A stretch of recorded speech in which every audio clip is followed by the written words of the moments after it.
Assalomu alaykum, hurmatli brifing ishtirokchilari. Yangiyer shahar Savdo-sanoat palatasi bo'limi bugun kun mavzusi bo'lgan kelgusi chorakdagi ustuvor vazifalar, rejalar, maqsadlar va asosiy yo'nalishlar mavzusi to'g'risida qisqacha ma'lumot bermoqchiman.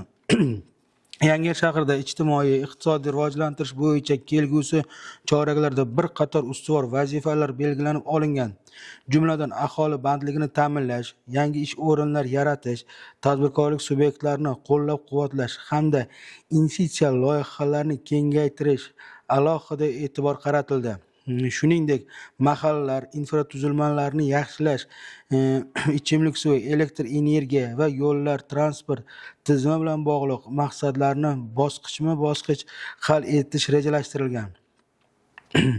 Yoshlarni kasb va hunarga o'qitish, xotin-qizlarni bandligini oshirish hamda ijtimoiy himoyaga muhtoj oilalarni qo'llab-quvvatlash bo'yicha manzilli dasturlar amalga oshirildi.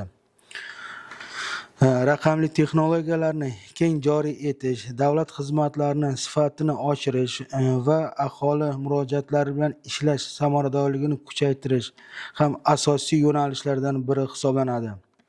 Belgilangan vazifalarning ijrosini ustidan muntazam monitoring olib borish, natijakorligini alohida e'tiborga qaratish belgilab o'tilgan. E'tiborlaringiz uchun rahmat.